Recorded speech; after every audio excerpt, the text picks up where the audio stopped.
قانون رقم 17 لسنة 1983. قانون رقم 17 لسنة 1983 بإصدار قانون المحاماة وفقا لآخر تعديل صادر في 8 يوليو 2020. الجريدة الرسمية العدد 13 تابع في 31 مارس سنة 1983. قانون رقم 17 لسنة 1983 بشأن إصدار قانون المحاماة وفقا لآخر تعديل صادر في 8 يوليو عام 2020. باسم الشعب، رئيس الجمهورية. قرر مجلس الشعب القانون الآتي نصه وقد أصدرناه. المادة الأولى: يعمل بأحكام القانون المرافق بشأن المحاماة، ويلغى قانون المحاماة الصادر بالقانون رقم 61 لسنة 1968 والقانون رقم 125 لسنة 1981 ببعض الأحكام الخاصة بنقابة المحامين، كما يلغى أي نص يرد في أي قانون آخر ويكون مخالفا لأحكام القانون المرافق. المادة الثانية: تشكل لجنة مؤقتة من 11 محاميا من المحامين المقبولين أمام محكمة النقص المشهود لهم بالحيدة والاستقلال، ممن مضت على اشتغالهم بالمحاماة 20 سنة على الأقل، على ألا يحق لأي منهم الترشيح في أول انتخابات نقابية تجرى بعد العمل بأحكام القانون المرافق. وتتولى هذه اللجنة الإشراف على انتخابات النقيب وأعضاء مجلس النقابة العامة في أول انتخاب يتم طبقا لأحكام القانون المرافق. وللجنة أن تشكل لجانا فرعية من المحامين غير المرشحين لمعاونتها في الإشراف على الانتخابات المذكورة في مقر لجان الانتخاب. وتتولى اختيار أعضاء اللجنة المشار إليها في الفقرة الأولى لجنة ثلاثية برئاسة رئيس محكمة النقص وعضوية رئيس مجلس الدولة ورئيس محكمة استئناف القاهرة. المادة الثالثة: تتولى اللجنة المنصوص عليها في الفقرة الأولى من المادة السابقة الاختصاصات المخولة لمجلس النقابة العامة المنصوص عليها في القانون المرافق، وتختار من بين أعضائها رئيسا لها تكون له الاختصاصات المقررة لنقيب المحامين المنصوص عليها في القانون المذكور، ووكيلا أمينا عاما وأمينا للصندوق. وتباشر اللجنة اختصاصات لجان قبول المحامين واللجان الأخرى المنصوص عليها في القانون المشار إليه. المادة الرابعة: إلى أن يصدر مجلس النقابة العامة المنتخب طبقا لأحكام القانون المرافق النظام الداخلي للنقابة واللوائح والقرارات الأخرى المنفذة له، يعمل بأحكام النظام الداخلي واللوائح المطبقة حاليا في النقابة، وذلك فيما لا يتعارض مع أحكام القانون. وللجنة المشار إليها في المادة الثانية أن تصدر ما تراه مناسبا من قرارات مكملة لها. المادة الخامسة: تنتهي مهمة اللجنة المشار إليها في الفقرة الأولى من المادة السابقة وما تشكله من لجان فرعية وفقا لحكم الفقرة الثانية من المادة المذكورة بإعلان نتيجة انتخاب أعضاء مجلس النقابة العامة، على أن يتم ذلك في موعد لا يجاوز 6 أشهر من تاريخ العمل بهذا القانون. ويتولى مجلس النقابة العامة بعد انتخابه الإشراف على انتخابات نقباء وأعضاء مجالس النقابات الفرعية طبقا لإحكام القانون المرافق. المادة السادسة: ينشر هذا القانون بالجريدة الرسمية ويعمل به اعتبارا من اليوم التالي لتاريخ نشره. يبصم هذا القانون بخاتم الدولة وينفذ كقانون من قوانينه. صدر برئاسة الجمهورية في 16 جمادى آخر سنة 1403 هجرية 31 مارس سنة 1983 ميلادية. قانون المحاماة. القسم الأول: في ممارسة مهنة المحاماة. باب تمهيدي. مادة 1: المحاماة مهنة حرة تشارك السلطة القضائية في تحقيق العدالة وفي تأكيد سيادة القانون وفي كفالة حق الدفاع عن حقوق المواطنين وحرياتهم. ويمارس مهنة المحاماة المحامون وحدهم في استقلال، ولا سلطان عليهم في ذلك إلا لضمائرهم وأحكام القانون. مادة 2: ملغى. مادة 3: ملغى. مادة 4: يمارس المحامي مهنة المحاماة منفردا أو شريكا مع غيره من المحامين أو في صورة شركة مدنية للمحاماة. كما يجوز للمحامي أن يمارس مهنة المحاماة في الإدارات القانونية للهيئات العامة وشركات القطاع العام والقطاع الخاص والمؤسسات الصحفية وفي البنوك والشركات الخاصة والجمعيات طبقا لأحكام هذا القانون. مادة 5: ملغى. مادة 6: يعتبر المحامي الذي يلتحق بمكتب محام ولم يكن شريكا له فيه ممارسا لمهنة حرة، ويعتبر ما يحصل عليه أتعابا عن عمله. مادة 7: يجوز للمحامي مزاولة أعمال المحاماة في شركات القطاع العام والمؤسسات الصحفية التي تنشأ بها إدارات قانونية طبقا لأحكام القوانين واللوائح المنظمة لذلك. كما يجوز له مزاولة أعمال المحاماة في الإدارات القانونية للهيئات العامة القائمة وقت العمل بأحكام هذا القانون. ولا يجوز مزاولة أعمال المحاماة للهيئات العامة التي يتقرر إنشاؤها بعد العمل بأحكام هذا القانون إلا بقرار من وزير العدل بعد موافقة مجلس نقابة المحامين. مادة 8. ما عدا الإخلال بأحكام قانون المرافعات المدنية والتجارية، لا يجوز لمحامي الإدارات القانونية للهيئات العامة وشركات القطاع العام والمؤسسات الصحفية أو يزاول أعمال المحاماة لغير الجهة التي يعملون بها، وإلا كان العمل باطلا. كما لا يجوز للمحامي في هذه الإدارات القانونية الحضور أمام المحاكم الجنائية إلا في الادعاء بالحق المدني في الدعاوى التي تكون الهيئة أو الشركة أو المؤسسة طرفا فيها، كذلك الدعاوى التي ترفع على مديريها أو العاملين بها بسبب أعمال وظائفهم. قضي بعدم دستورية الفقرة الثالثة. كما يجوز للمحامي في هذه الإدارات القانونية الحضور أمام المحاكم الجنائية إلا في الادعاء بالحق المدني في الدعاوى التي تكون الهيئة أو الشركة أو المؤسسة طرفا فيها، كذلك الدعاوى التي ترفع على مديريها أو العاملين بها بسبب أعمال وظائفهم. قضي بعدم دستورية الفقرة الثالثة. مادة 9. يجوز للمحامي مزاولة أعمال المحاماة في البنوك وشركات المساهمة الخاصة والجمعيات التعاونية، وتكون علاقة المحامي بهذه الجهات علاقة وكالة ولو اقتصر عملها عليها. الباب الأول في القيد بجدول المحامين. الفصل الأول في جدول المحامين. مادة 10. للمحامين المشتغلين جدول عام تقيد فيه أسماؤهم ومحل إقامتهم ومقر ممارستهم المهنة، ويلحق بكل جدول الجداول الآتية: 1. جدول للمحامين تحت التمرين. 2. جدول للمحامين أمام المحاكم الابتدائية، واعتبرت المحاكم الإدارية معادلة للمحاكم الابتدائية. 3. جدول للمحامين المقبولين أمام محاكم الاستئناف، واعتبرت محاكم القضاء الإدارية معادلة لمحاكم الاستئناف. 4. جدول للمحامين المقبولين أمام محكمة النقص، واعتبرت المحاكم الإدارية العليا والمحكمة الدستورية العليا معادلة لمحكمة النقص. 5. جدول للمحامين غير المشتغلين، كما ينشأ جدول خاص للمحامين بالقطاع العام والهيئات العامة والمؤسسات الصحفية تبين به أسماؤهم ومحل إقامتهم واسم الجهة التي يعملون بها. مادة 11. تحفظ نسختان من الجداول المذكورة بالمادة السابقة بمقر النقابة العامة، ويوضع نسخة من هذه الجداول بمقر كل محكمة من محاكم الاستئناف ومحاكم القضاء الإداري ولدى النائب العام، وتوضع نسخة من جدول المحامين أمام محكمة النقص بمقرها وبمقر كل من المحكمة الإدارية العليا والمحكمة الدستورية العليا. يكون بكل نقابة فرعية جدولان عامان وجداول ملحقة مقصورة على إثبات أسماء المحامين الذين توجد مقرهم في دائرتها. مادة 12. يعهد بالجدول العام والجداول المنصوص عليها في المادة 10 إلى لجنة قبول المحامين المنصوص عليها في المادة 16، وتتولى هذه اللجنة مراجعة هذه الجداول سنويا والتثبت من مطابقة البيانات الواردة بها لقرارات لجان القبول، وبحث حالات المقيدين بها التي تقتضي حالاتهم نقل أسمائهم إلى جدول غير المشتغلين، وإصدار القرار اللازم في هذا الشأن. الفصل الثاني في القيد بالجدول العام. مادة 13.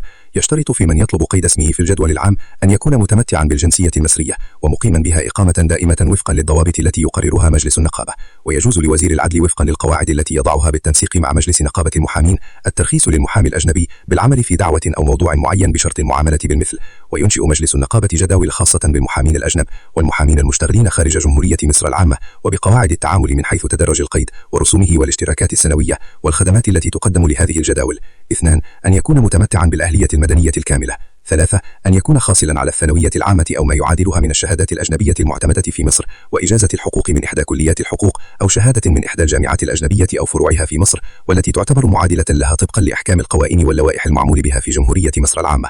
4. ألا يكون قد سبق إدانته بحكم نهائي في جنحة ماسة بالشرف أو الأمانة أو بعقوبة جنائية ما لم يكن قد رد عليه اعتباره.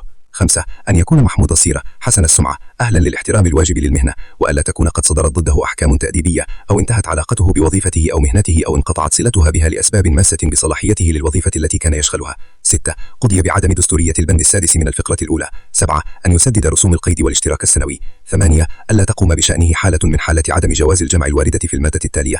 ويجب الاستمرار في القيد في الجداول توفر الشروط سالفة الذكر عدا البند رقم 6 من هذه المادة، ويسقط القيد بقوة القانون من تاريخ افتقاد أي من هذه الشروط دون حاجة إلى صدور قرار بذلك من لجنة القيد، ويجب الإخطار بهذا الإجراء بكتاب موصل عليه وإخطار النقابة الفرعية المختصة. مادة 13 مكررة. لا يجوز القيد في نقابة المحامين إلا بعد الحصول على الشهادة المنصوص عليها بالمادة 230 من هذا القانون، واجتياز اختبار تحريري تضعه على مستوى تومي لجنة يشكلها مجلس النقابة العامة لهذا الغرض على أن تضم في عضويتها عناصر لها الخبرة الكافية، ويجب أن يشترك في وضع الاختبار كبار رجال المحاماة والقضاة وأساتذة القانون، على أن يتم إرجابه خارج مقر النقابة مرتين سنويا بما يكفل تحقيق العدالة وتكافؤ الفرص، وذلك كله وفقا للقواعد التي يضعها مجلس النقابة العامة. ويبدأ تطبيق هذا الاختبار اعتبارا من يناير عام 2021. يعفى من أداء الاختبار المنصوص عليه في الفقرة الأولى من هذه المادة كل من شغل وظيفة أستاذ في القانون بإحدى الجامعات المصرية، أو درجة قاض بإحدى الجهات أو الهيئات القضائية، أو رتبة عقيد في القضاء العسكري أو في جهاز الشرطة. مادة 14. لا يجوز الجمع بين المحاماة والأعمال الآتية: 1. رئاسة مجلس النواب أو مجلس الشيوخ. 2. منصب الوزارة. 3. الوظائف العامة في الحكومة والهيئات العامة والإدارة المحلية، والوظائف في شركات القطاع العام أو الوظائف الخاصة، فيما عدا العمل بالإدارة القانونية المصرح لها بذلك طبقا لأحكام هذا القانون، وفيما عدا أساتذة القانون في الجامعات المصرية في الحالات التي يجيزها هذا القانون. ولا تعد العضوية في اللجان الحكومية العلمية أو المؤقتة أو القيام بمهام ذات صفة عرضية لا تستغرق أكثر من 6 أشهر أو الندب لتدريس القانون في الجامعات والمعاهد العليا وظيفة يحرم معها الجمع بينها وبين المحاماة. 4. الاشتغال بالتجارة. 5. شغل مركز رئيس مجلس الإدارة أو العضو المنتدب أو عضو مجلس إدارة متفرغ في شركات مساهمة أو المدير في شركات ذات المسؤولية المحدودة وشركات التضامن والتوصية. 6. الوظائف الدينية، وباستثناء ما ورد بالبند 3 يشترط التفرغ للمحاماة. مادة 15 قضي بعدم دستورية المادة 23. مادة 16 يقدم طلب القيد بالجدول العام إلى لجنة قبول المحامين التي تشكل في النقابة العامة برئاسة النقيب أو وكيل النقابة في حالة غيابه، وعضوية 4 من المحامين المقبولين أمام محكمة النقص أو محاكم الاستئناف يختارهم مجلس النقابة من بين أعضائه سنويا، ويرفق بطلب القيد الأوراق المثبتة لتوافر الشروط المبينة في المادة 13 والتي يبينها النظام الداخلي للنقابة. مادة 17 تنعقد لجنة قبول المحامين مرة على الأقل كل شهر، ويكون لها أمانة من بين موظفي النقابة يختار النقيب أعضائها وتحرر محاضر بأعمالها يوقع عليها من رئيس اللجنة، ولا يصح انعقاد اللجنة إلا بحضور 3 أعضاء على الأقل على أن يكون من بينهم النقيب أو وكيل النقابة. مادة 18 تصدر اللجنة قرارها بعد التحقق من توافر شروط القيد وذلك خلال 30 يوما. مادة 45 يجوز لمن ينقل اسمه إلى جدول غير المشتغلين أن يطلب إعادة قيده إذا كان من المحامين السابق قيدهم بجدول المحامين أمام محاكم الاستئناف أو محكمة النقد، فإذا كان من غير هؤلاء فلا يجوز إعادة قيده إلا إذا كان قد مارس أعمالا نظيرة لأعمال المحاماة خلال المدة التي نقل فيها اسمه إلى جدول غير المشتغلين. وفي جميع الأحوال يشترط ألا يزيد انقطاع المحامي عن ممارسة أعمال المحاماة أو الأعمال النظيرة لها على 15 سنة، مع عدم الإخلال بحقه في أن يطلب قيده من جديد في الجدول العام إذا توافرت فيه شروط هذا القيد. ويجوز لمن لا يتوافر فيه شروط هذه المادة من المقيدين بجدول غير المشتغلين أن يعدلوا أوضاعهم خلال سنة من تاريخ العمل بهذا القانون. الفصل 8 في الأعمال النظيرة لأعمال المحاماة. مادة 46 يعد نظيرا لأعمال المحاماة عند تطبيق أحكام القيد بجداول المحامين المشار إليها في الفصل السابق الوظائف الفنية في القضاء ومجلس الدولة والمحكمة الدستورية العليا والنيابة العامة والنيابة الإدارية وهيئة قضايا الدولة وتدريس القانون في الجامعات. ويصدر قرار من وزير العدل بعد موافقة مجلس النقابة العامة بما يعتبر من الأعمال القانونية الأخرى التي تعد نظيرة لأعمال المحاماة. مادة 46 مكررا ويصدر مجلس النقابة ترخيصا بالمزاولة يتضمن اسم المحامي ودرجة قيده ويحدد فيه مدة سريانه. ومع عدم الإخلال بأحكام المادة 227 من هذا القانون لا يجوز افتتاح مكتب لمزاولة المحاماة أو أي عمل من الأعمال الوارد بيانها في المادة 3 من قانون المحاماة إلا بعد الحصول على هذا الترخيص، وإلا جاز إغلاقه بقرار من قاضي الأمور الوقتية بالمحكمة الابتدائية التابع لها المكتب المخالف بناء على طلب النقابة العامة أو النقابة الفرعية المختصة. 6. الباب الثاني في الحقوق المحامين وواجباتهم. الفصل الأول في حقوق المحامين.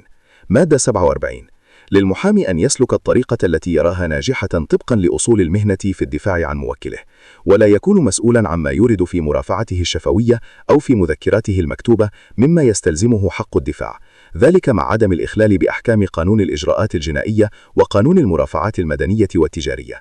مادة 48 للمحامي حرية قبول التوكيل في دعوى معينة أو عدم قبوله وفق ما يمليه عليه اقتناعه.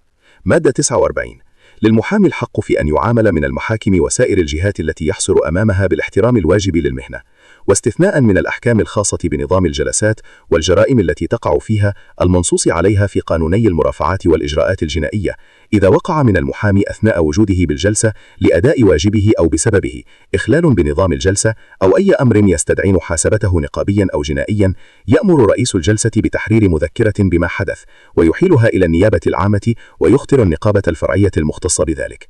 مادة 50 لا يجوز القبض على محام أو حبسه احتياطيا لما ينسب إليه في الجرائم المنصوص عليها في المادة السابقة وجرائم القذف والسب والإهانة بسبب أقوال أو كتابات صدرت منه أثناء أو بسبب ممارسته أي من أعمال المهنة المشار إليها في هذا القانون، ويحرر في هذه الحالة مذكرة بما حدث وتحال إلى النيابة العامة وتبلغ صورتها إلى مجلس النقابة. وللنائب العام أن يتخذ الإجراءات إذا كان ما وقع من المحامي يشكل جريمة يعاقب عليها في قانون العقوبات، أو أن يحيله إلى مجلس النقابة إذا كان ما وقع منه مجرد إخلال بالنظام أو الواجب المهني، وفي هذه الحالة تجرى المحاكمة في جلسة سرية. ولا يجوز أن يشترك في نظر الدعوى القاضي أو أحد أعضاء الهيئة التي وقع أمامها الفعل المؤثم. 5. مادة 50 مكررا. يتمتع المحامي بالضمانات المقررة في القانون إذا وقعت الأفعال المشار إليها في المادتين 40 و50 من هذا القانون أمام جهات الاستدلال أو التحقيق، وفي جميع الأحوال تحرر مذكرة بالوقائع ترفع إلى المحامي العام الأول لنيابة الاستئناف المختصة للتصرف. 9. مادة 51. لا يجوز التحقيق مع محام أو تفتيش مكتبه إلا بمعرفة أحد أعضاء النيابة العامة أو قاضي التحقيق في الأحوال التي يجيز فيها القانون ذلك. 8. وفي غير حالات التلبس لا يجوز لمأمور الضبط القضائي احتجاز أو القبض على المحامي الموجه له اتهام بارتكاب جناية أو جنحة أثناء ممارسته حق الدفاع، ويتعين عرض الأمر فورا على المحامي العام الأول لنيابة الاستئناف المختصة للتصرف. 9. ويجب على النيابة العامة أن تخطر مجلس النقابة أو مجلس النقابة الفرعية قبل الشروع في تحقيق أي شكوى ضد محام بوقت مناسب، وللنقيب أو رئيس النقابة الفرعية إذا كان المحامي متهما بجناية أو جنحة خاصة بعمله أن يحضر هو أو من ينيبه من المحامين التحقيق، ولمجلس النقابة الفرعية المختص طلب صور التحقيق بغير رسوم. مادة 52.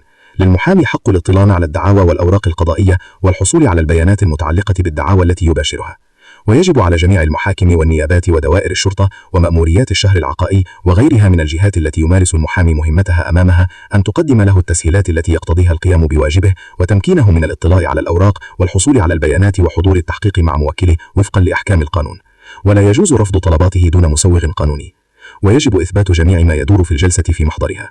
مادة 53. للمحامي المرخص لها من النيابة بزيارة أحد المحبوسين في السجون العمومية حق زيارته في أي وقت والاجتماع به على انفراد وفي مكان لائق داخل السجن. مادة 54. يعاقب كل من تعدى على محام أو أهانه بالإشارة أو القول أو التهديد أثناء قيامه بأعمال مهنته أو بسببها بالعقوبة المقررة لمن يرتكب هذه الجريمة ضد أحد أعضاء هيئة المحكمة. مادة 55. لا يجوز الحجز على مكتب المحامي وكافة محتوياته المستخدمة في مزاولة المهنة. قضي بعدم دستورية الفقرة الثانية. 22. مادة 56. للمحامي سواء كان خصما أصليا أو وكيلا في دعوى أن ينيب عنه في الحضور أو في المرافعات أو في غير ذلك من إجراءات التقاضي محاميا آخر تحت مسؤوليته دون توكيل خاص ما لم يكن في التوكيل ما يمنع ذلك. مادة 57. لا يجوز المحامي الذي يحضر عن موكله بمقتضى توكيل عام أن يودع التوكيل بملف الدعوى ويكتفي بالاطلاع عليه وإثبات رقمه وتاريخه والجهة المحرر أمامها بمحضر الجلسة. مادة 58. لا يجوز في غير المواد الجنائية التقرير بالطعن أمام محكمة النقد أو المحكمة الإدارية العليا إلا من المحامين المقررين لديها سواء كان ذلك عن أنفسهم أو بالوكالة من الغير، كما لا يجوز تقديم صحف الاستئناف أو تقديم صحف الدعاوى أمام محكمة القضاء الإدارية إلا إذا كانت موقعة من أحد المحامين المقررين أمامها، وكذلك لا يجوز تقديم صحف الدعاوى وطلبات أوامر الأداء للمحاكم الابتدائية والإدارية إلا إذا كانت موقعة من أحد المحامين المقررين أمامها على الأقل، وكذلك لا يجوز تقديم صحف الدعاوى أو طلبات أوامر الأداء للمحاكم الجزئية إلا إذا كانت موقعة من أحد المحامين المشتغلين، ذلك متى بلغت أو جاوزت قيمة الدعوى أو أمر الأداء 50 جنيها، ويقع باطلا كل إجراء يتم بالمخالفة لأحكام هذه المادة. مادة 59. مع مراعاة حكم الفقرة الثانية من المادة 34 لا يجوز تسجيل العقود التي تبلغ قيمتها 20,000 جنيه فأكثر أو التصديق أو التأشير عليها بأي إجراءات أمام مكتب الشهر والتوثيق أو أمام الهيئة العامة للاستثمار أو مكتب السجل التجاري وغيرها إلا إذا كانت موقعة من أحد المحامين المقبولين للمرافعة أمام المحاكم الابتدائية على الأقل بعد التصديق على توقيعه أمام النقابة العامة أو النقابة الفرعية التابع لها. 5. مادة 60. يشترط أن يتضمن عقد أو نظام تأسيس أي شركة من الشركات التي يشترط القانون أن يكون لها مراقب حسابات تعيين مستشار قانوني من المحامين المقبولين للمرافعة أمام محاكم الاستئناف على الأقل، ولا يجوز قيد هذه الشركات في السجل التجاري أو تجديد قيدها قبل التحقق من استيفاء ذلك عن طريق إيداع صورة من التوكيل الصادر للمحامي من ممثلها القانوني معتمدا من نقابة المحامين الفرعية التي يتبعها المحامي، ويجب على المحامي خلال 30 يوما على الأقل من تاريخ التوكيل إيداع صورة منه بالنقابة العامة أو النقابة الفرعية وسداد مبلغ 50 جنيها مصريا سنويا عن كل وكالة من هذه الشركات لصالح صندوق الرعاية الصحية والاجتماعية تخصص لدعم المحامين الشبان وتدريبهم ورعايتهم، ويسري على هذا المبلغ أحكام الاشتراك المنصوص عليها في المادتين 169 و170 من هذا القانون، ولا يجوز العفو منه، ويسري هذا الحكم على الشركات المذكورة القائمة عند العمل بأحكام هذا القانون، ذلك عند تجديد قيدها بالسجل التجاري. 5. مادة 61. يقبل المحامون المقيدون بجدول محاكم الاستئناف على الأقل للقيد في جداول الحراس القضائيين ووكلاء الدائنين. الفصل الثاني في أعمال المحامين وواجباتهم. مادة 62. على المحامي أن يلتزم في سلوكه المهني والشخصي بمبادئ الشرف والاستقامة والنزاهة، وأن يقوم بجميع الواجبات التي يفرضها عليه هذا القانون والنظام الداخلي للنقابة ولوائحها وآداب المحاماة وتقاليدها. ويضع مجلس النقابة العامة مدونة للسلوك المهني للمحاماة تقرها الجمعية العمومية للنقابة، وتنشر المدونة وكل تعديل لها في الوقائع المصرية، وتكون ملزمة لأعضاء النقابة، ويترتب على مخالفتهم لأحكامها انعقاد مسؤوليتهم المهنية عن الأفعال التي ترتكب بالمخالفة لأحكام مدونة السلوك. 9. مادة 63. على المحامي أن يلتزم بدفاع عن المصالح التي تعهد إليه بكفاءة، وأن يبذل في ذلك غاية جهده وعنايته، ولا يجوز له النكوص عن الدفاع عن متهم في دعوى جنائية إلا إذا استشعر أنه لن يستطيع بسبب ظروفه أو ملابسات الدعوة أن يؤدي واجب الدفاع فيها بأمانة وكفاءة. مادة 64. على المحامي تقديم المساعدات القضائية للمواطنين غير القادرين وغيرهم في الحالات التي ينص عليها هذا القانون، وعليه أن يؤدي واجبه عمن يندب للدفاع عنه بنفس العناية التي يبذله إذا كان موكلا، ولا يجوز للمحامي المنتدب للدفاع أن يتنحى عن مواصلة الدفاع إلا بعد استئذان المحكمة التي يتولى الدفاع أمامها، وعليه أن يستمر في الحضور حتى تقبل تنعيته وتعيين غيره. مادة 65. على المحامي أن يمتنع عن أداء الشهادة عن الوقائع أو المعلومات التي علم بها عن طريق مهنته إذا طلب منه ذلك من أبلغه إليه، إلا إذا كان ذكرها له بقصد ارتكاب جناية أو جنحة. مادة 66. لا يجوز لمن تولى وظيفة عامة أو خاصة وانتهت علاقتها بها واشتغل بالمحاماة أن يقبل الوكالة بنفسه أو بواسطة محام يعمل في مكتبه بأي صفة كانت في دعوى ضد الجهة التي كان يعمل بها، ذلك خلال السنوات الثلاث التالية لانتهاء علاقته بها. ويسري هذا الحظر على المحامي الذي يتولى عضوية مجلس الشعب ومجلس الشورى أو المجالس المحلية بالنسبة للدعاوى التي ترفع على هذه المجالس. مادة 67. يراعي المحامي في مخاطبته المحاكم عند انعقادها أن يكون ذلك بالتوكيل اللازم، وأن يعمل على أن تكون علاقته بأعضاء الهيئة القضائية قائمة على التعاون والاحترام المتبادل. مادة 68. يراعي المحامي في معاملته لزملائه ما تقضي به قواعد اللياقة وتقاليد المحاماة، وفيما عدا الدعاوى المستعجلة يجب عليه أن يستأذن مجلس النقابة الفرعية التي يتبعها المحامي إذا أراد مقاضاة زميل له. قضي بعدم دستورية الفقرة الثانية. 16.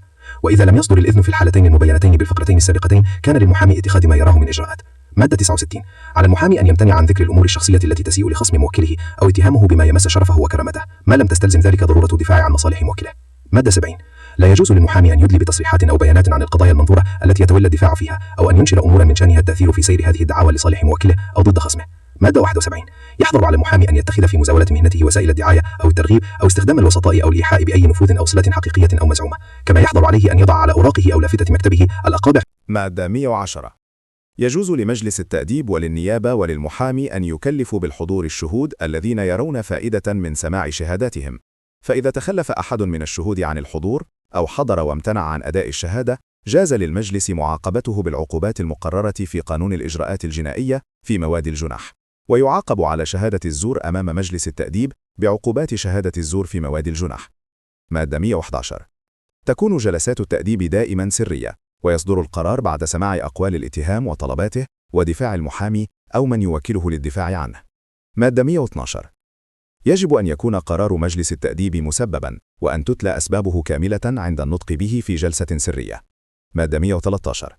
تعلن القرارات التأديبية في جميع الأحوال على يد محضر إلى ذوي الشأن والنيابة العامة، ويقوم مقام هذا الإعلان تسليم صورة القرار إلى المحامي صاحب الشأن بإيصال.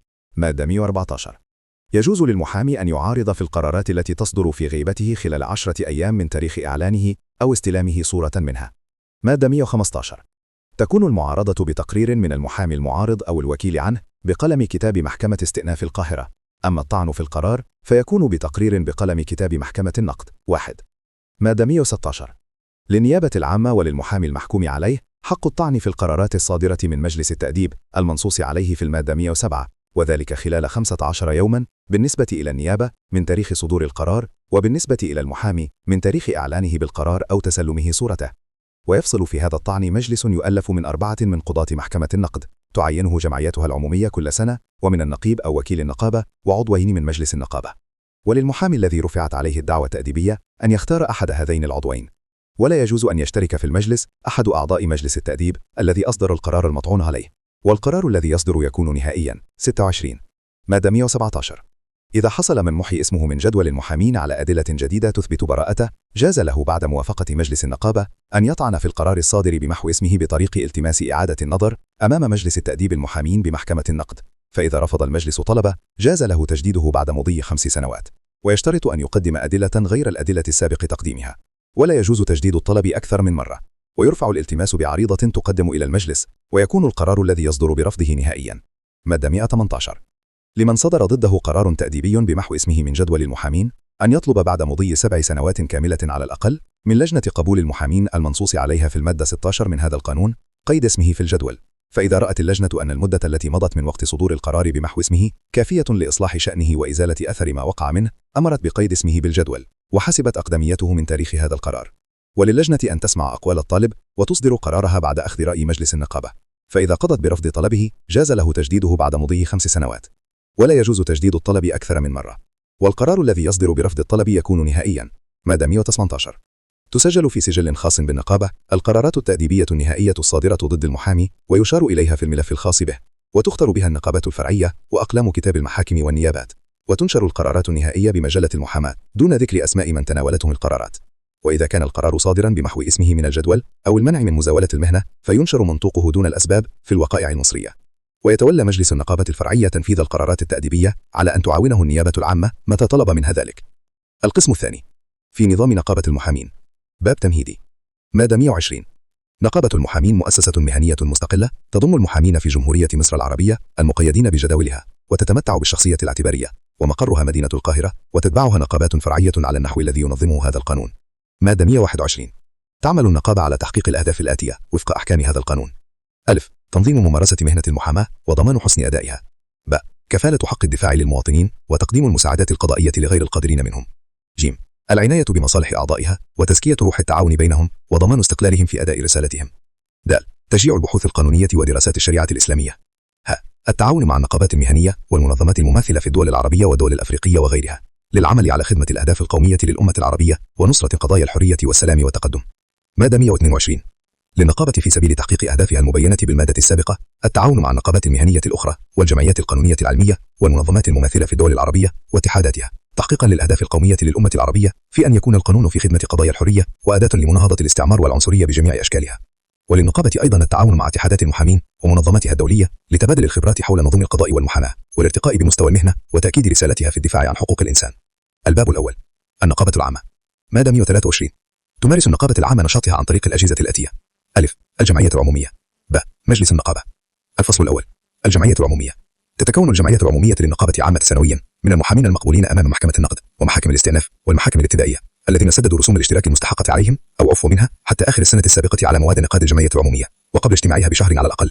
1. وتنعقد الجمعية العمومية سنويا في شهر يونيو في مقر نقابة المحامين بالقاهرة، ولا يكون اجتماعها صحيحا إلا إذا حضره ثلث الأعضاء على الأقل أو 3000 عضو أيهما أقل. فإذا لم يتوفر هذا العدد أجيل 20 أسبوعين، ويكون الاجتماع الثاني صحيحا إذا حضره 1500 عضو من الأعضاء على الأقل. فإذا لم يكتمل العدد في هذا الاجتماع وإذا الدعوة الإجتماعية يعقد خلال أسبوعين، وتكرر الدعوة حتى يكتمل العدد المطلوب.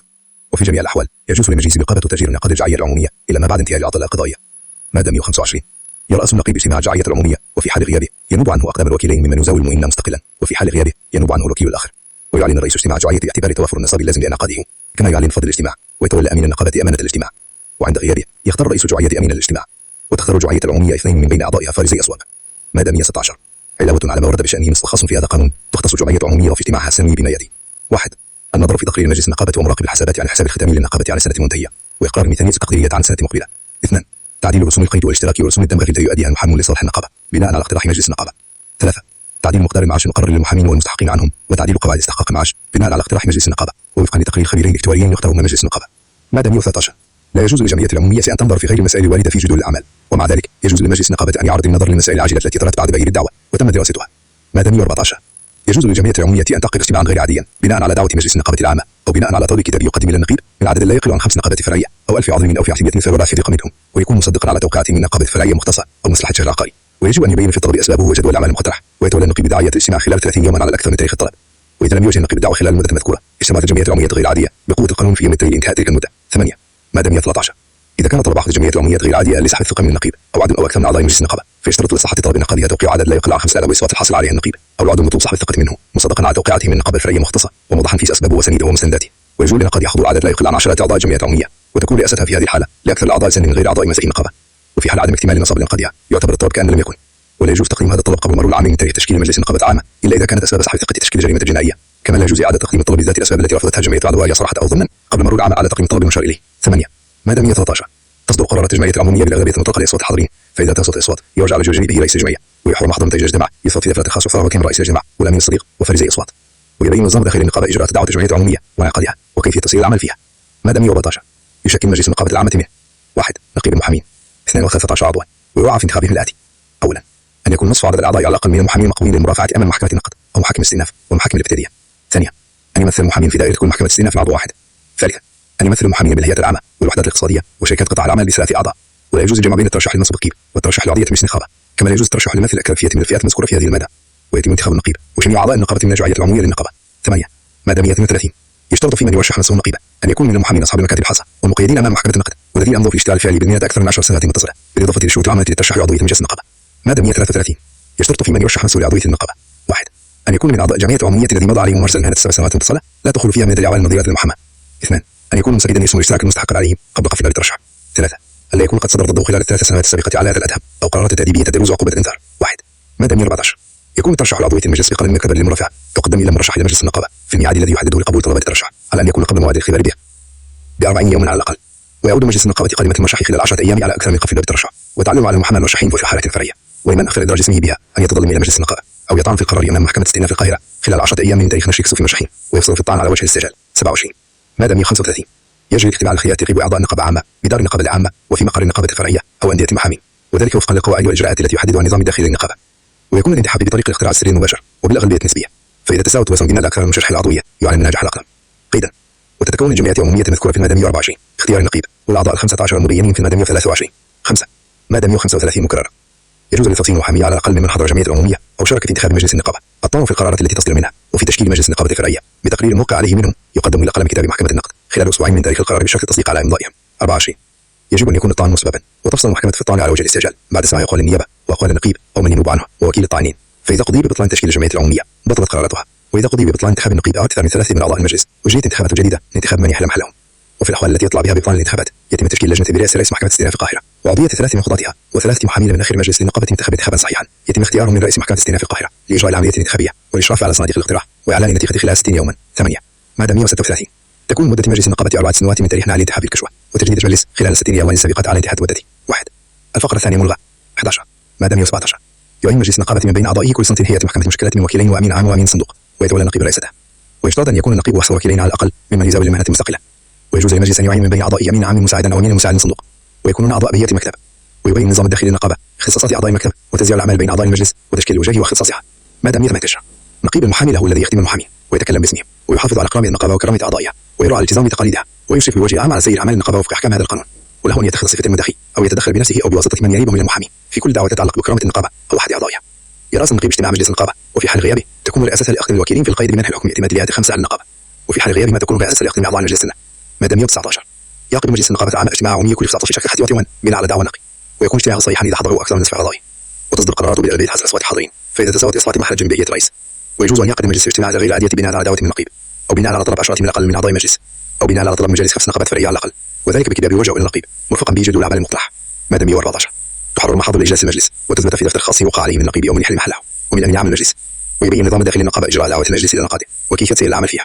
مادة 131 تسقط. مادة 168 يعد المحامي اشتراكا سنويا وفق الفئات الآتية: 6 جنيه للمحامي تحت التمرين، 12 للمحامي أمام المحاكم الابتدائية إذا لم تزد مدة قيده في هذا الجدول على 3 سنوات، 24 للمحامي أمام المحاكم الابتدائية إذا زادت مدة قيده في هذا الجدول على 3 سنوات، 60 للمحامي أمام محاكم الاستئناف، 80 للمحامي أمام محكمة النقد. مادة 169 على المحامي أن يؤدي الاشتراك السنوي وفق الفئات المبينة بالمادة السابقة في ميعاد غايته آخر مارس من كل سنة، ويتم السداد إلى النقابة الفرعية التي يتبعها أو إلى النقابة العامة، وعلى النقابة الفرعية توريد ما حصلته من اشتراكات إلى النقابة العامة بمجرد تحصيلها، ومن يتأخر في سداد الاشتراك عن الموعد المشار إليه لا يقبل منه أي طلب ولا تعطى له أي شهادة من النقابة، ولا يتمتع بأي خدمة نقابية إلا بعد أن يؤدي جميع الاشتراكات المتأخرة. مادة 170 يقوم أمين الصندوق بعد التاريخ المبين بالمادة السابقة بإعذار المتخلف باستبعاد اسمه بمقتضى إعلان ينشر في مجلة المحاماة خلال شهر إبريل من كل سنة، ومن يتخلف عن تأدية الاشتراك حتى آخر يونيو يستبعد اسمه من الجدول بقوة القانون، فإذا أوفى الاشتراكات المستحقة عليه أعيد اسمه إلى الجدول بغير إجراءات واحتسب له مدة الاستبعاد في الأقدمية والمعاش، فإذا مضى على استبعاد المحامي 2 سنين دون أن يؤدي الاشتراكات المستحقة عليه وجب التنبيه عليه بالوفاء خلال خلال 3 أشهر، فإذا انقضى هذا الموعد دون الوفاء بالاشتراكات السنوية زالت عضوية النقابة عنه بقوة القانون، ولا يجوز أن يعيد اسمه إلا بإجراءات جديدة ورسوم قيد جديدة مع سداد رسوم الاشتراكات المستحقة، وتضم المدة السابقة على زوال عضويته من النقابة إلى مدد القيد الجديدة. مادة 171 يجوز لمجلس النقابة إعفاء المحامي فيما عدا من كان تحت التمرين من رسم الاشتراك عن سنة واحدة متى وجدت أسباب قوية تبرر ذلك بناء على توصية مجلس النقابة الفرعية المختص، ولا يجوز أن يتكرر الإعفاء لأكثر من 2 متتاليتين خلال 10 سنوات. مادة 172 لا ترد رسوم القيد التي تدفع للنقابة، على أن اللجنة القبول المختصة أن تأذن برد رسوم القيد إذا كان رفض الطلب لسبب لا يرجع إلى تقصير في استيفاء شروط القيد، ولا تقبل طلبات استرداد رسوم القيد والاشتراكات بعد انتهاء السنة المالية التالية للسنة التي دفعت فيها. مادة 173 تتحمل الهيئات العامة وشركات القطاع العام والشركات والجهات الخاصة برسوم القيد والاشتراكات الخاصة بالمحامين العاملين في إدارتها القانونية المرخص لها بذلك طبقا لأحكام هذا القانون، وإذا لم تقم بسدادها في الميعاد المحدد كان المحامي مسؤولا أمام النقابة عن سدادها مع حفظ حقه في استردادها من الجهة التي يتبعها.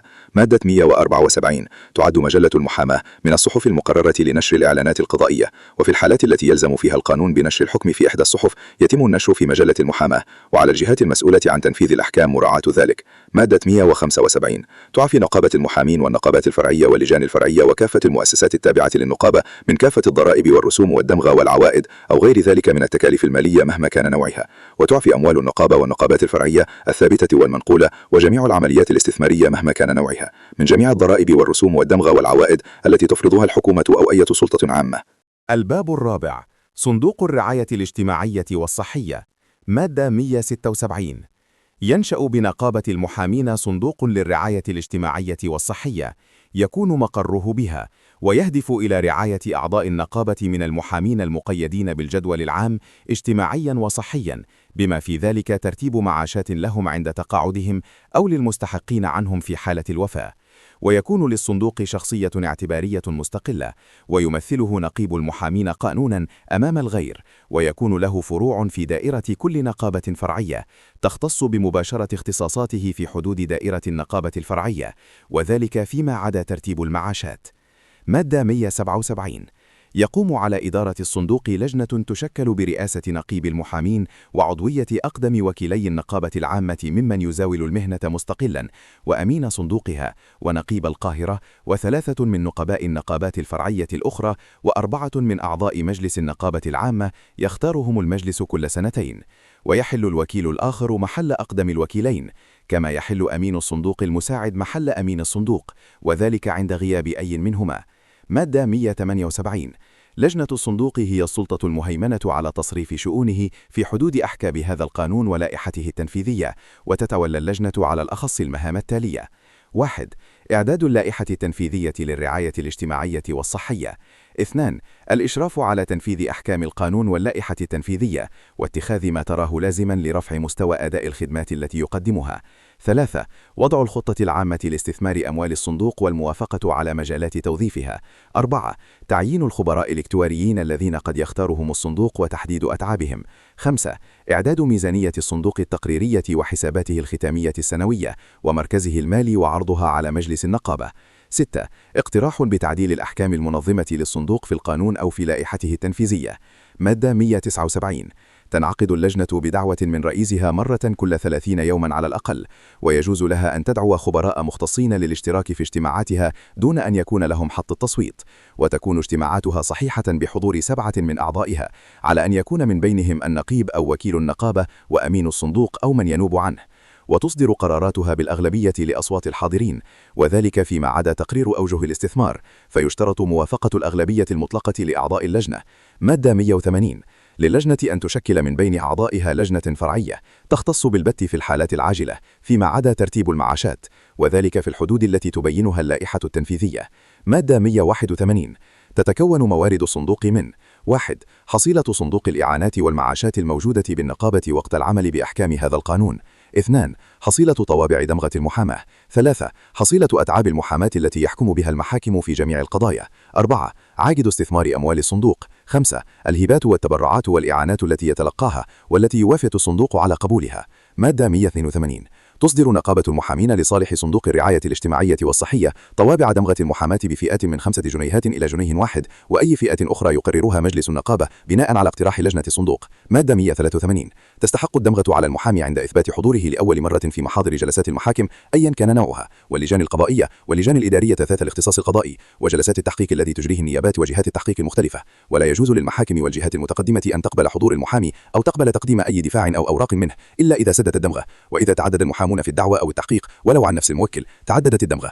وتكون قيمة طابع الدمغة في الحالات المتقدمة على النحو التالي: جنيه واحد عند الحضور أمام المحاكم الجزئية أو في جلسات التحقيق، جنيهان عند الحضور أمام المحاكم الابتدائية والإدارية، 3 جنيهات عند الحضور أمام محاكم الاستئناف والقضاء الإداري، 5 جنيهات عند الحضور أمام محاكم النقد والإدارية العليا والدستورية العليا.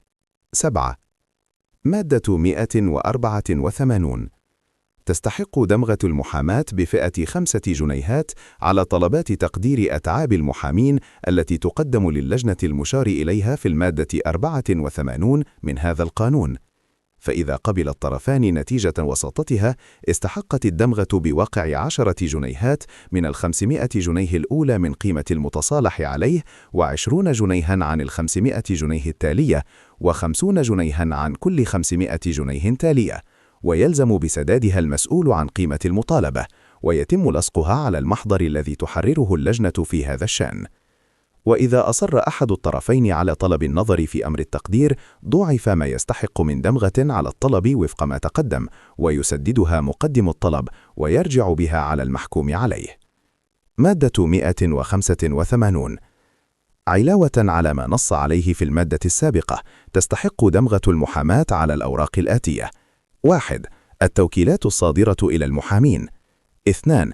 طلبات القيد بجداول المحامين. 3. الشهادات التي تصدرها نقابة المحامين بناء على طلب المحامي أو أي جهة أخرى. ويكون طابع الدمغة في هذه الحالات من فئة جنيه واحد على كل ورقة. مادة 186. يكون سداد قيمة دمغة المحاماة المبينة بالمواد الثلاث السابقة عن طريق لصقها على محاضر الجلسات أو الأوراق المشار إليها، ويكون الموظف المختص مسؤولا عن تنفيذ ذلك. ولمفتشي أقلام الكتاب بوزارة العدل ولمن تندبه النقابة التحقق من سداد الدمغات المشار إليها بالاطلاع على المحاضر والأوراق المفروضة عليها. وفي حالة عدم تنفيذ حكم القانون في هذا الشأن يكون الموظف المختص مسؤولا شخصيا عن قيمتها مع عدم الإخلال بمسؤوليته الإدارية. مادة 187. على المحكمة من تلقاء نفسها وعند إصدار حكمها أن تلزم من خسر الدعوى بأتعاب المحاماة لصالح صندوق الرعاية الصحية والاجتماعية بحيث لا تقل عن الآتي: 1. 50 جنيها في الدعاوى المنظورة أمام المحاكم الجزئية. 2. 75 جنيها في الدعاوى المنظورة أمام المحاكم الابتدائية والإدارية. 3. 100 جنيه في الدعاوى المنظورة أمام محاكم الاستئناف ومحاكم القضاء الإداري. 4. 200 جنيه في الدعاوى المنظورة أمام محاكم النقد والإدارية العليا والدستورية العليا. وتحصل أتعاب المحاماة مع الرسوم القضائية عند قيد الدعوى. وعلى المحكمة في الدعوى الجنائية أن تحكم بأتعاب المحاماة التي يندب فيها محام بحيث لا تقل عن الآتي: 1. 200 جنيه في دعاوى الجنح المستأنفة. 2. 300 جنيه في دعاوى الجنايات. 500 جنيه في دعاوى النقد الجنائي. ويحصل في قضايا التحكيم مبلغ 500 جنيه كأتعاب محاماة تحصل مع الرسوم القضائية عند إيداع حكم المحكمين بالمحكمة المختصة. 8. مادة 188. تؤول إلى الصندوق أتعاب المحاماة المحكوم بها في جميع القضايا طبقا للمبين بالفقرة الأولى من المادة السابقة، وتأخذ هذه الأتعاب بحكم الرسوم القضائية، وتتولى أقلام الكتاب تحصيلها لحساب الصندوق بذات القواعد المقررة لتحصيل الرسم بمقتضى قوانين الرسوم القضائية، وتخصص من الأتعاب المحصلة نسبة 5 لأقلام الكتاب والمحضرين، ويكون توزيعها فيما بينهم طبقا للقواعد التي يضعها وزير العدل بقرار منه. مادة 189. تودع أموال الصندوق في حساب خاص بالمصروفات أو المصارف التي تختارها لجنة الصندوق، ويكون الصرف منها بناء على قرار من اللجنة وبتوقيع رئيسها أو أمين الصندوق أو من ينوب عنهما.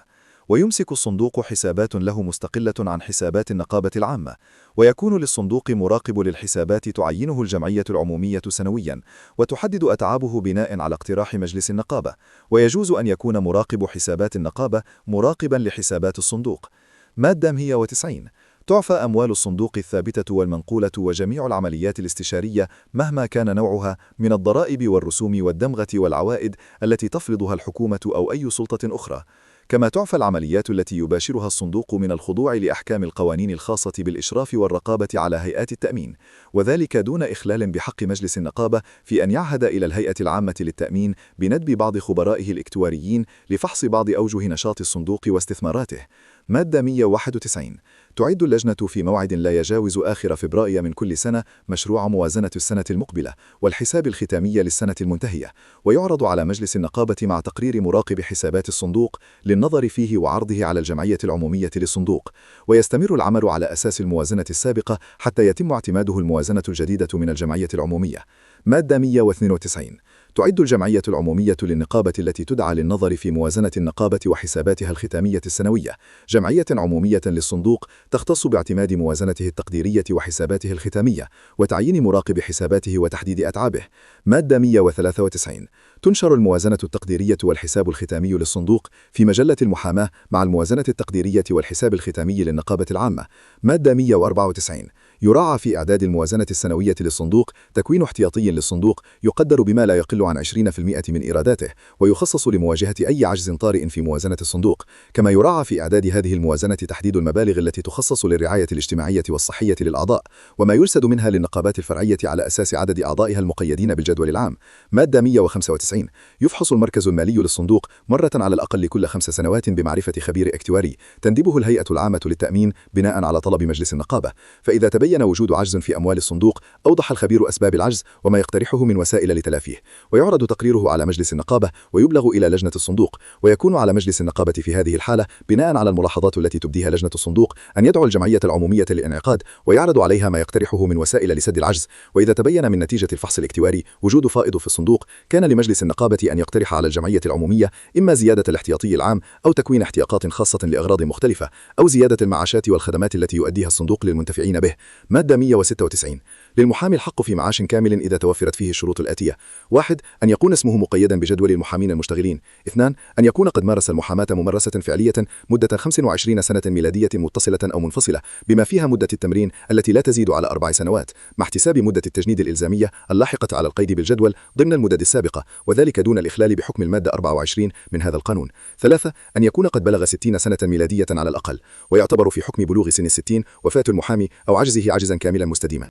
أن يكون مسددا لرسوم الاشتراك المستحق عليه ما لم يكن قد أعفي منها طبقا لأحكام هذا القانون. مادة 197.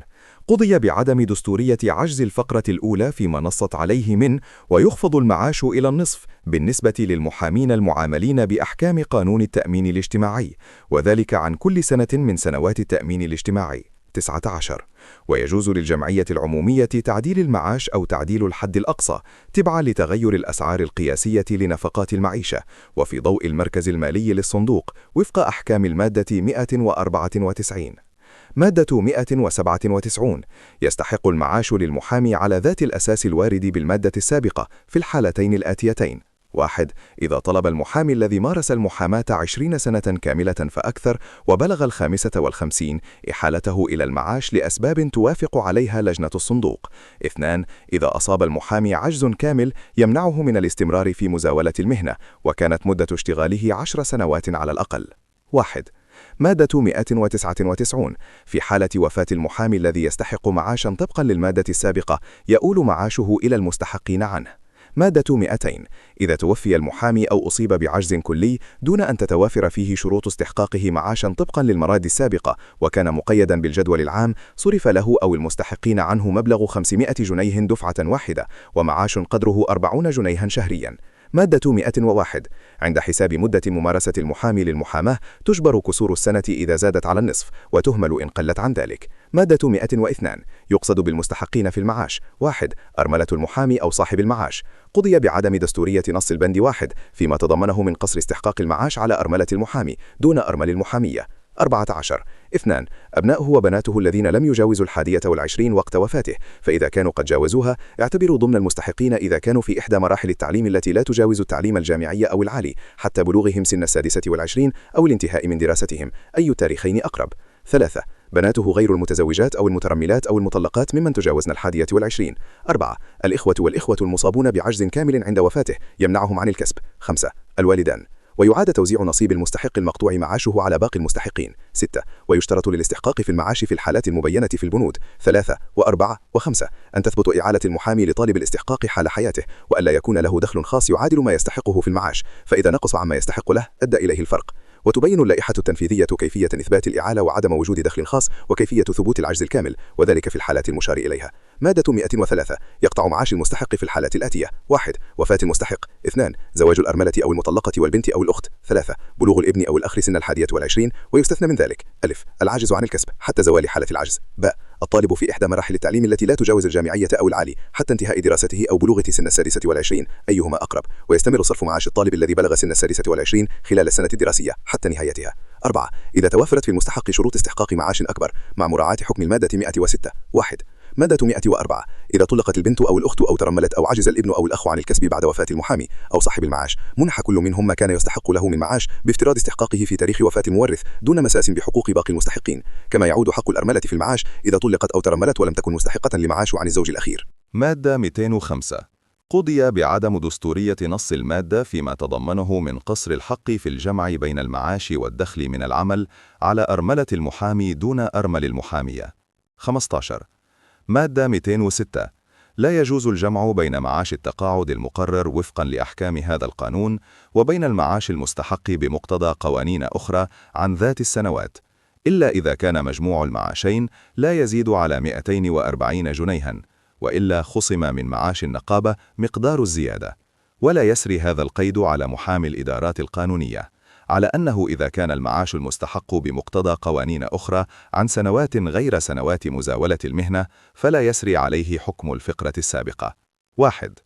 مادة 206 مكررا يستمر صرف معاشات المحامين الشرعيين المعاملين بالمادة 96 من القانون رقم 101 لسنة 1944 والذين أحيلوا إلى المعاش أو توفوا قبل صدور القانون رقم 61 لسنة 1968 أو ورثتهم. 2.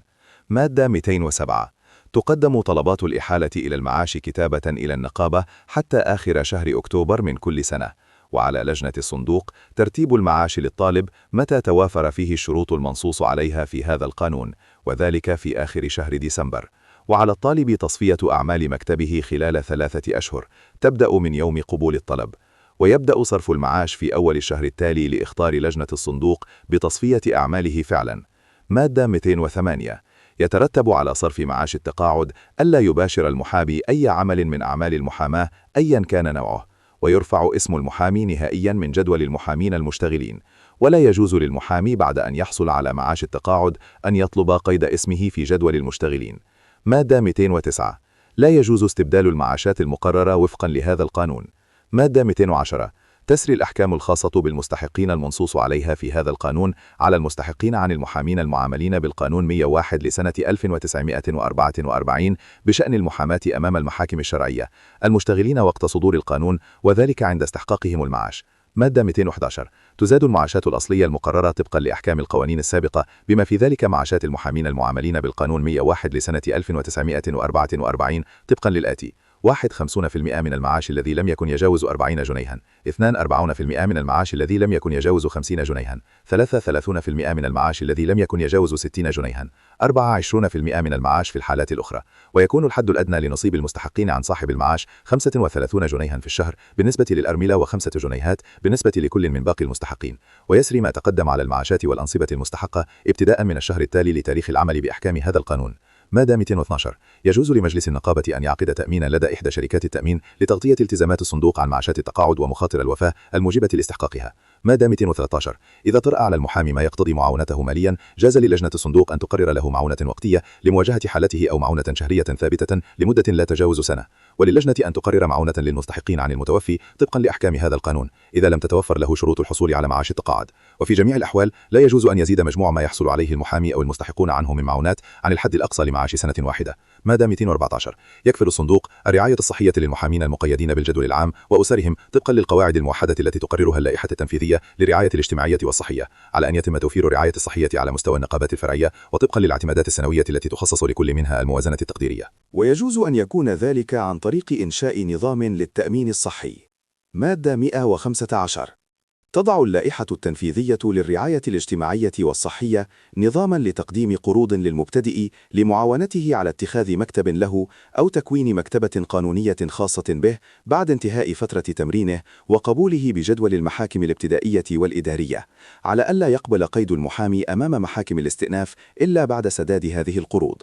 مادة 217 يختص مجلس النقابة وحده بالفصل في تظلمات ذوي الشأن من قرارات لجنة الصندوق، كما تختص مجالس النقابات الفرعية في الفصل في تظلمات ذوي الشأن من قرارات لجانها الفرعية. مادة 218 مع عدم الإخلال بأحكام قانون المرافعات، تعتبر المعاشات والمعونات التي تقرر طبقا لأحكام هذا القانون نفقة لا يجوز تحويلها أو الحجز عليها أو التنازل عنها للغير. مادة 219 يضع مجلس النقابة بناء على اقتراح لجنة الصندوق اللائحة التنفيذية للرعاية الاجتماعية والصحية، مبينة بها إجراءات تقديم الطلبات والفصل فيها وما يقدم من مستندات مؤيدة لها، وتحديد اختصاصات كل من النقابة العامة والنقابات الفرعية بشأنها. الباب الخامس الأمانة العامة. مادة 220 يكون للنقابة أمانة عامة تتولى الشؤون الإدارية والمالية والتنفيذية المتعلقة بالنقابة، وتخضع للإشراف المباشر لأمين عام النقابة والإشراف الأعلى للنقيب. مادة 221 يعين مجلس النقابة العامة مديرا عاما للنقابة من بين المحامين أو غيرهم لإدارة شؤون وأعمال النقابة الإدارية والمالية والإشراف على العاملين بها،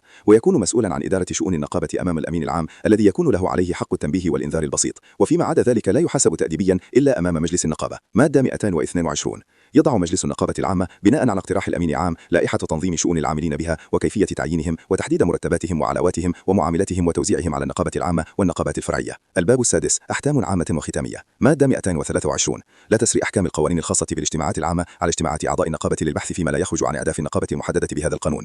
مادة 224 لا يجوز تفتيش مقر نقابة المحامين ونقابتها الفرعية ولجانها الفرعية أو وضع أختام عليها إلا بمعرفة أحد أعضاء النيابة العامة وبحضور نقيب المحامين أو نقيب النقابة الفرعية أو من يمثلها. مادة 225 تنشر القرارات ذات الطابع العام التي تصدر للجمعية العمومية ومجلس النقابة العامة والجمعيات العمومية للنقابة الفرعية ومجالسها بمجلة المحاماة وفق ما يقرره مجلس النقابة العامة. مادة 226 كل تنبيه أو إخطار يجب أن يكون بمقتضى خطاب موسر عليه دعم الوصول ما لم يرد في القانون نص على خلاف ذلك. مادة 227 مع عدم الإخلال بأية عقوبات أشد ينص عليها قانون العقوبات أو أي قانون آخر، يعاقب بالحبس لمدة لا تقل عن شهر وبغرامة لا تقل عن 200 جنيه ولا تتجاوز 2000 جنيه أو بإحدى هاتين العقوبتين كل من انتحل لقب محام على خلاف أحكام هذا القانون، وتكون العقوبة غرامة لا تقل عن 200 جنيه ولا تزيد على 500 جنيه لكل من زاول عملا من أعمال المحاماة ولم يكن من المحامين المقيدين بجدول المحامين المشتغلين أو كان ممنوعا من مزاولة المهنة، وتؤول حصيلة الغرامة المحكوم بها إلى صندوق الرعاية الاجتماعية والصحية. مادة 228 يجب على المحامين المقيدين بجدول المحامين المشتغلين عدم التخلف عن تأدية الانتخاب، وإلا وجبت على المتخلف غرامة قدرها 20 جنيها تحصلها النقابة عند سداد الاشتراك لصالح صندوق الرعاية الاجتماعية والصحية، ولا يجوز الإعفاء منها إلا لعذر يقبله مجلس النقابة العامة وبشرط الإخطار به سلفا ما لم يثبت أنه كان طارئا. مادة 229 تسري الأحكام المقررة في المادة 331 من قانون الإجراءات الجنائية على مخالفة أحكام المواد 49، 50، 51 من هذا القانون. 6. الباب السابع 10 أكاديمية المحاماة والدراسات القانونية. مادة 230 تنشأ أكاديمية تسمى أكاديمية المحاماة والدراسات القانونية تتبع نقابة المحامين، وتكون لها شخصية اعتبارية وتتمتع بالاستقلال الفني والإداري والمالي، وتتولى تطوير الدراسات المتعلقة بمهنة المحاماة وتدريب المحامين والارتقاء بمهاراتهم ومنحهم شهادات مهنية. ومع عدم الإخلال بحكم المادة 13 من هذا القانون لا يجوز القيد بالجدول العام لأول مرة إلا بعد اجتياز الدراسة بهذه الأكاديمية وحصول طالب القيد على شهادة إتمام الدراسة بها، على أن تبدأ الدراسة اعتبارا من يناير 2021. مادة 231 يكون للأكاديمية مجلس إدارة يتولى إدارة أعمالها لمدة 4 سنوات برئاسة نقيب المحامين وعضوية 12 عضواً يختارهم مجلس النقابة العامة، ويجوز أن يتعين في مجلس الإدارة 4 أعضاء على الأكثر من أعضاء مجلس النقابة العامة. ويضع مجلس النقابة العامة جميع اللوائح الإدارية والمالية والفنية المنظمة للأكاديمية، ويحدد هيكلها الفني والإدارية وضوابط القبول والدراسة ومدتها ومناهجها، واستصدار المعادلات للمؤهلات المهنية الصادرة عنها. 1. يستبدل بنصوص المواد 8 و24 و74 و99 و124 فقرة أولى و131 و133 و115 و136 و152 و153 و188 و198 و183 بند 4 و205 و206 وفقا لما جاء بالقانون رقم 227 لسنة 1984 المنشور بالجريدة الرسمية العدد 42 في 18 أكتوبر 1984. 2. تضاف مواد جديدة بأرقام 135 مكررا و156 مكررا و206 مكررا من قانون رقم 227 لسنة 1984 المنشور بالجريدة الرسمية العدد 42 في 18 أكتوبر 1984. 3. تلغى المادة 216 طبقا لما جاء في القانون رقم 227 لسنة 1984 المنشور بالجريدة الرسمية العدد 42 في 18 أكتوبر 1984. 4. تلغى المواد الثانية والثالثة والخامسة طبقا لما جاء في القانون رقم 227 لسنة 1984 المنشور بالجريدة الرسمية العدد 42 في 18 أكتوبر 1984. 5. يستبدل نصوص المواد 13 الفقرة الأولى 29 الفقرة الأولى 31 50 59 60 84 85 135 227 بالقانون رقم 197 لسنة 1980 المنشور في الجريدة الرسمية العدد 25 مكررا دال في 23 يوليو سنة 2008. 6. تضاف فقرة أخيرة إلى المادة 14 ومادة جديدة برقم 46 مكررا وفقرة أخيرة إلى المادة 71 ومادة جديدة برقم 156 مكررا. 1. وعبارة جديدة إلى عجز بند 2 من المادة 222 ومادة جديدة برقم 229 بالقانون رقم 197 لسنة 1980 المنشور في الجريدة الرسمية العدد 25 مكررا دال في 23 يوليو سنة 2008. 7. تستبدل من القانون رقم 17 لسنة 1983 كلمة مقابل حضور بكلمة تمغة أينما وردت بناء على القانون رقم 197 لسنة 1980 المنشور في الجريدة الرسمية العدد 25 مكررا دال في 23 يوليو سنة 2008. 8.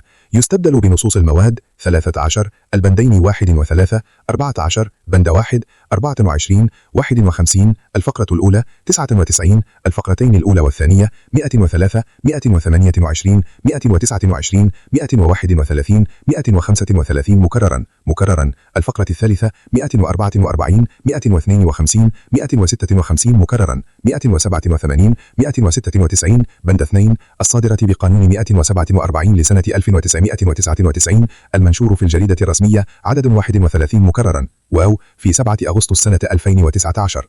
9. تضاف مواد جديدة بأرقام 13 مكررا و50 مكررا وفقرة ثانية إلى المادة 51 وفقرة ثانية إلى المادة 62 الصادرة بقانون 147 لسنة 1999 المنشور في الجريدة الرسمية عدد 31 مكررا واو في 7 أغسطس سنة 2019.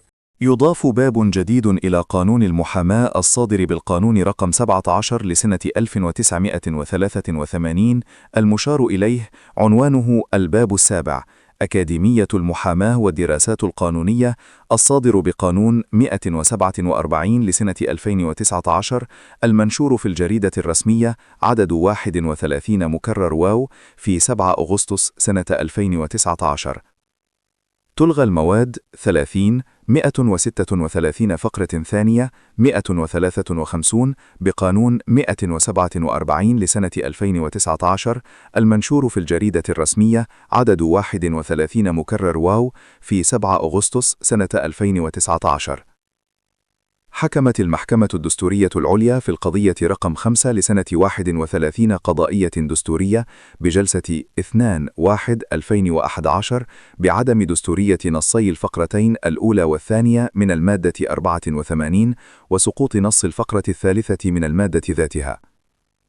حكمت المحكمة الدستورية العليا في القضية رقم 5 لسنة 31 قضائية دستورية بجلسة 2/1/2011 بسقوط المادة 85. حكمت المحكمة الدستورية العليا في القضية رقم 31 لسنة 26 قضائية دستورية بجلسة 2/5/2010 بعدم دستورية نص البند 1 من المادة 202 فيما تضمنه من قصر استحقاق المعاش على أرملة المحامي دون أرمل المحامية، وقد نشر الحكم بالجريدة الرسمية العدد 19 مكرر في 15/5/2010. حكمت المحكمة الدستورية العليا في القضية رقم 31 لسنة 26 قضائية دستورية بجلسة 2/5/2010 بعدم دستورية نص المادة 205 فيما تضمنه من قصر الحق في الجمع بين المعاش والدخل من العمل على أرملة المحامي دون أرمل المحامية، وقد نشر الحكم بالجريدة الرسمية العدد 19 مكرر في 15/5/2010. حكمت المحكمة الدستورية العليا في القضية المقيدة برقمي 228 لسنة 25 قضائية و241 لسنة 26 قضائية دستورية بجلسة 31/7/2005 بعدم دستورية الفقرة الثانية من المادة 68. حكمت المحكمة الدستورية العليا في القضية رقم 56 لسنة 24 قضائية دستورية بجلسة 11/5/2003 بعدم دستورية الفقرة الثالثة من المادة 8.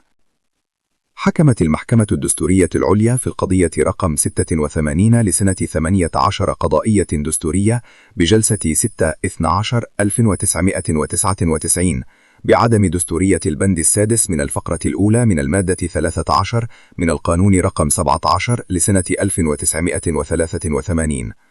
حكمت المحكمة الدستورية العليا في القضية رقم 99 لسنة 20 قضائية دستورية بجلسة 4/12/1999 بعدم دستورية عجز الفقرة الأولى من المادة 197 من القانون رقم 17 لسنة 1983 فيما نصت عليه من ويخفض المعاش إلى النصف بالنسبة للمحامين المعاملين بأحكام قانون التأمين الاجتماعي، وذلك عن كل سنة من سنوات التأمين الاجتماعي. حكمت المحكمة الدستورية العليا في القضية رقم 38 لسنة 17 قضائية دستورية بجلسة 18/5/1996 بعدم دستورية الفقرة الثانية من المادة 21. حكمت المحكمة الدستورية العليا في القضية رقم 25 لسنة 11 قضائية دستورية بجلسة 27/5/1992 بعدم دستورية الفقرة الثانية من المادة 55 من القانون رقم 17 لسنة 1983. كما حكمت المحكمة الدستورية العليا في القضية رقم 30 لسنة 15 قضائية دستورية بجلسة 3/12/1994 بعدم دستورية الفقرة الثانية من المادة 55 من القانون رقم 17 لسنة 1983. حكمت المحكمة الدستورية العليا في القضية رقم 23 لسنة 14 قضائية دستورية بجلسة 21/2/1994 بعدم دستورية الفقرة الثالثة من المادة 88 من القانون رقم 17 لسنة 1983. حكمت المحكمة الدستورية العليا في القضية رقم 6 لسنة 13 قضائية دستورية بجلسة 16/5/1992 بعدم دستورية المادة 15 من القانون رقم 17 لسنة 1983.